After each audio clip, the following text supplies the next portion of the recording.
What's up, y'all? This is Rom coming back at you with yet another car video. A woman's physical preferences in a man are shaped by her racial, ethnic, and cultural background. No universal standards. No universal standards. And why am I bringing it up? Well, y'all remember the other week, actually, I think it was this week. I don't know. I got so many videos out there. Sometimes I forget when I put something out. I just know how to put it out. But I put out a video talking about women's beauty standards are not objective and everything. You know, it's totally subjective. I want to get deeper into that because of a comment somebody made on my on that very video and stuff. And real quick, let me get into objective. Because I had somebody come on there, and let me just say this, as, you know, I know y'all see me in the car here and everything, and I'll curse like, you know, I'm just some gutter street dude or something. But I'm educated, man. I'm educated, intelligent.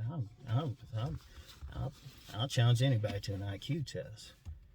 But sometimes people just say some shit that just totally lack common sense. I got a PhD in that, too. And somebody said they disagreed with what I was saying because, you know, if the majority of people believe in something, that's objective. No, it's not. See, objective, there are no feelings, biases, anything, no personal opinion. It just is. 1 + 1 is 2. You know? That the majority believes something doesn't make it so. If 40 million people believe in a lie, or 1 billion people believe in a lie, it's still a lie. It don't make it true. It don't change anything and stuff. And shoot, I can get in on my Deep Thought channel deep into all of that. But the point is, just because people say they share an opinion, the most that is a consensus, but it's not objective and stuff. Let me use a personal example about that. Personal example. Myself. Now, let's be real. A lot of people who haven't seen me in person, they'll say, oh, Rom's 5'8", 5'8". Because I used to get that a lot. Not as much anymore, right? 5'8", okay. First it was some detractors, but then some people I'm cool with say, oh, yeah, we thought you were shorter. Okay. Thing is, if a whole bunch of people believe that, it still don't make it true. The only objective thing is what my actual height is, and it's above 5'8". But just because some people believe it, don't make it true. Or if they of the opinion and stuff, that don't make it true. That don't make it objective. The only objective thing is the actual number. So think about that. So it's simple. Objective, it's apparent. It has nothing to do. Your feelings don't come into it. Your feelings don't come into adding 1 + 1. It just is. It's mathematical. Objective is math. Math is objective. Okay? Subjective is how you feel, maybe even about that math, but those are your feelings. That don't change anything. You know? So that's the difference. That's the lesson for today. Now, let me get back into the main part. There was a woman on there, and, you know, of course, she ain't agree with that whole objective thing because she said that was the way with men's handsomeness. And I think she wasn't entirely clear, but I have a feeling she was from East Africa.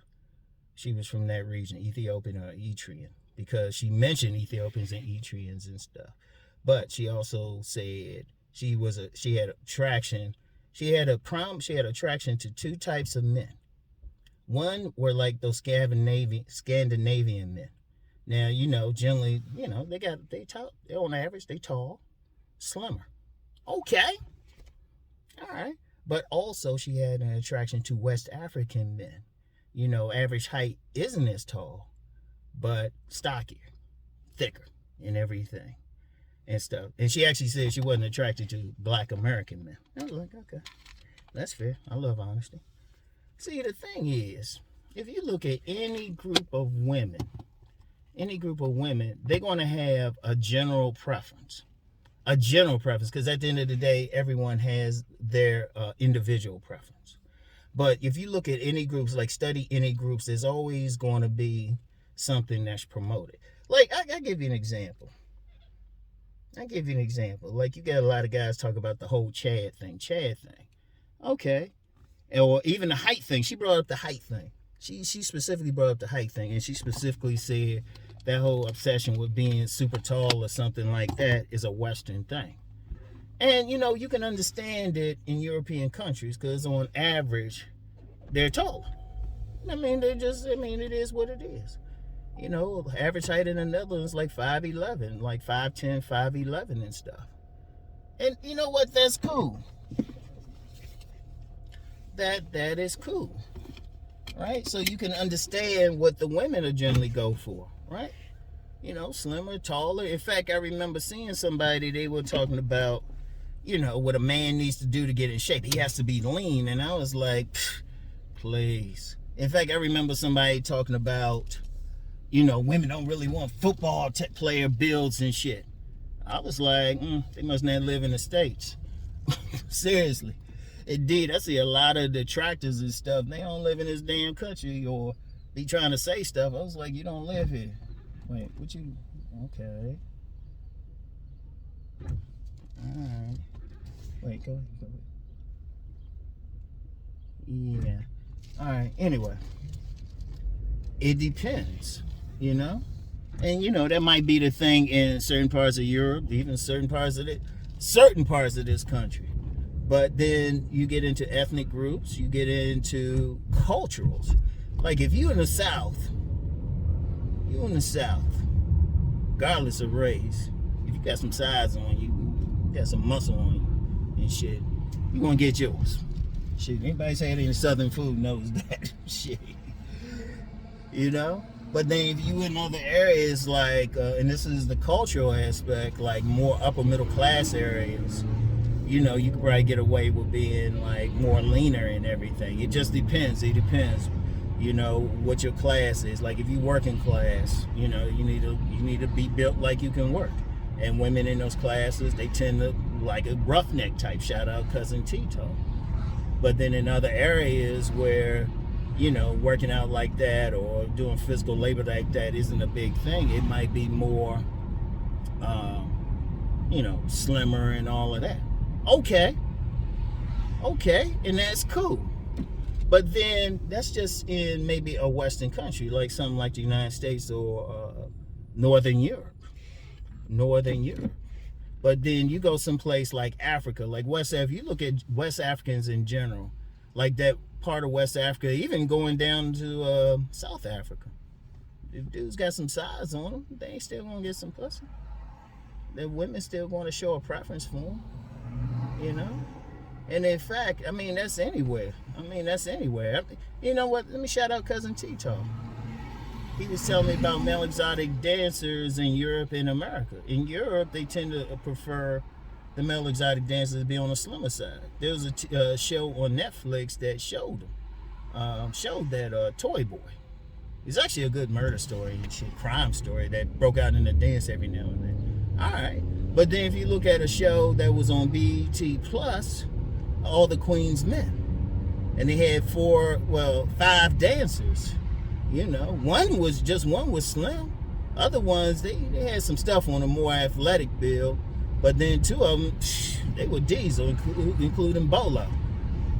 And speaking of Bolo, shoot, that's a prominent male exotic dancer. I mean, sisters love him.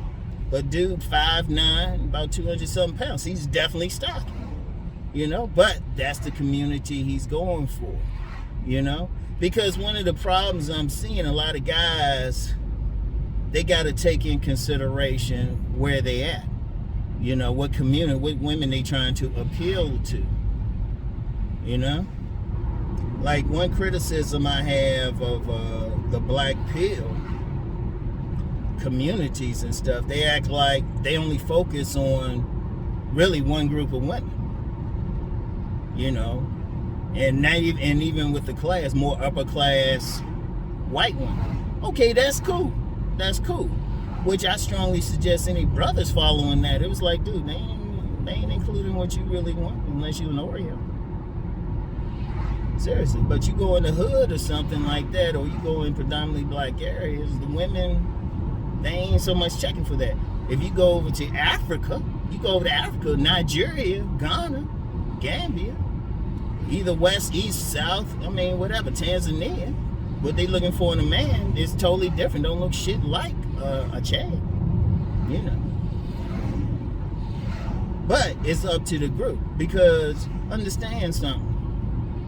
When you talk about mating, and this is on a group thing, like I said, ultimately everybody got their preferences. So, you know, like in Northern Europe and stuff, you might, you know, the general preference might be that tall, slim guy, got that square jaw, but there might be some women who go for something else. Indeed, I remember back in the 90s, there was a subculture of Danish women, primarily Danish, but then some, you know, some from the Netherlands and something in the DC area. They were going for brothers. They were going for some black men, and that black men who looked like the men they were dealing with. In fact, with them, the blacker the berry, the sweeter the juice was. You know, something like that. They wanted Mandingo, but that's a whole other conversation. But if you look at the tendency, what they're gonna go for and stuff. See, that's the thing. That's why I say it's no universal. There's no universal thing. It depends on the group. Because one of the things that's not talked about, there's a lot of discussion about everybody goes for the same thing. And that's why I always say, no, it depends on the class. What I've been talking, class, race, religion, there are a lot of factors why a woman might go for something. Culture. Like, let me use that cultural thing. Okay. Like, you got some guys talking about, well, if you bald, it's over. Okay, maybe for some white guys, you know, westernized white guys. If you're a black man, just shave that shit off and let your beard grow. You know, it's not a big deal. You know, for the women who primarily going for that look, that's not a big deal. Shit. Hell, I've had women tell me to shave my shit several times. But would they did that if I was like a slimmer white guy? Or a Hispanic guy. Let me use that. Let's get into that height thing for a second. You know, because you got some people, oh, if you're not 6 feet, it's over. Well, I can't speak to that and stuff. Maybe that is the case over in some predominantly white areas. But if you look at some other groups around the globe, if you in Southeast Asia, if you ain't 6 feet, they probably ain't going to think anything. You know, you probably be unusual. In fact, I remember when I lived with this Japanese young lady and stuff. When I lived with this Japanese young lady, and I got something to say about that too. When I lived with her, she had made a statement about me coming over to Japan and stuff, and she said, you know, everybody would see you as real tall. I was like, oh, okay. And I was like, okay. But, you know, different parts of Asia, you don't have to be, or even how someone's built. Like in America's in general is like about muscles and all of that, looking manly, tough, and all of that, right? All right, that's cool. That's cool. But if you look at like Korea or something, what do the men that they go crazy over look like? They don't have that tough look. Even in Japan, they don't have that big, strong, muscular look and stuff.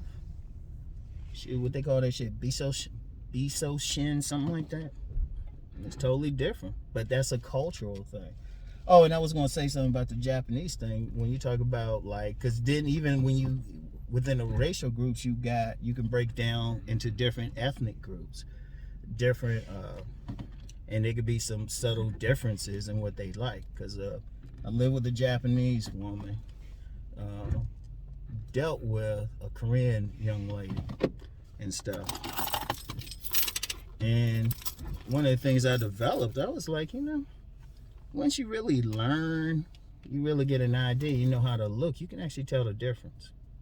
That's how deep it is. That's how deep the ethnic group is. Because even within the black population, let's be real. If an African American went over to Africa, most African Americans go over to Africa, don't blend in. Don't blend in. Don't blend in and stuff. Somebody could tell right away, oh yeah, American, right away. Most. You know, some of it's like, I can go over there and blend in a little bit better. As long as I keep my mouth shut and everything. As long as I keep my mouth shut, like in Ghana or Nigeria or something like that. Maybe Congo. Somebody told me from the Congo, told me, hey, you look like you're from the Congo and stuff. In fact, coming up, people thought I was either African or Caribbean, like Jamaican or something. But that's because there's differences. And because of that, women in each group, and as a whole, notice I say, I'm going to keep emphasizing that because everybody's going to have their individual preference anyway, no matter what. But as a group, they're going to go for a certain look. Like one of the things with me, I've dated a lot of women who from the Caribbean and stuff, and they would just say, I've had women ask me if I was Haitian or Trinidadian, Jamaican or something like that. But it's a difference, and it's a difference what they go for and stuff. Because I'll use that Caribbean example. I've lost count of how many Caribbean women I've either dated or had sex with. I lost count. Because it's always been easy for me. But I fit more what they like. In fact, I've had, big dude, swole, big Rom. I've had more. I've lost count how many Caribbean women say, Rom, I need to feed you. Like, yeah, that red beans and rice done hit mine. But it's different just because it's different groups, they want different things. And ultimately, the whole thing is there ain't nothing universal. And see, that's why I say, even with body game, get your best body. Don't get caught up. You got some guys caught up because they don't look like another group. And shit, since I'm bringing the race thing in, you got some guys because they don't have that, that European type of nose. They think, oh, it's over or something. It depends on where you go. It ain't over. It ain't over. Because even within a racial dating and stuff, most people stay within their race, majority. Even within a racial dating. Now, people might have sex or something, but when people marry, reproduce, they stay within their groups. Most people and stuff. And, in fact, most people, when I talk about tribe, I primarily always say the type of, when I'm telling guys to go for tribe, the type of women who you click with and all. But there's an even deeper level, DNA level, that I don't get into. And I'll hit it briefly now. A lot of times when people hook up, there's some connection, even if they don't know it, even if they don't realize it. There's something. Because if you look at a lot of couples that really get along, they similar. Seriously, they look like, you be like, as someone said one time, sometimes you see them, you be like, y'all either lovers or brother and sister. Seriously, if you look at a lot of couples. Now, that's not all, of course. You're always going to see some couples that, they don't look similar at all. But it's deep. The ethnic thing, DNA, that shit's deeper than people realize. And it has a profound effect. And because of that, like I said, nothing's universal. Nothing is universal. You can't say it. Like people, you got some guys saying, oh, you got head and square jaw, everything measured. But then you go someplace like Africa where, brothers might have more rounder faces and still getting plenty of women. You go someplace like the South Pacific and stuff. Samoans, Tongas, they be having size on them. And they be mating like crazy. It's different. It's like people just like different things. You can't say it's one thing. Because any attempt to say it is really just cultural chauvinism. Trying to say, oh, everybody wants this. And, I'm like, well, apparently not. Because I would say, okay, if you believe that, you plant that person in the middle, like the whole Chad thing. I would say if you seriously believe that, plant a Chad, not just plant them in the middle of Lagos or plant them on a South Pacific island. Plant them in the middle of Japan. Because, they don't have real love for gaijin there. They'll deal with you for business, but, plant them, seriously. Yeah, plant them in Central America. Like that hike thing, I was about to bring that up about them. Because you see a lot of people, when we see these immigrants and stuff, immigrant communities and everything, you look at the men, I can't think of when I've seen a Central American man my height, which is over 5'8". So I'm like, rare. So I'm like, but they not complaining. I don't see these guys be having 4 and 5 kids. So I mean, it's like, you know, common sense says, okay, it can't be universal. It depends on the woman. It depends on the woman where you at. You know, where you at, what group you from, how many members of your group are around. Seriously, you know, and people gotta have some sense with that. And you know, the only thing you can do is not even you do anything about it. Just be your best and see who's liking it. That's it. That's it. You know, if your ass ain't no slim, you know, don't try to be some slim dude or something if that ain't you. And don't try to be some big swole dude if that ain't you. Just be your best. So, anyway though, that's it. I'll give y'all a car video next week and stuff. I'll get back with y'all. Peace and blessings.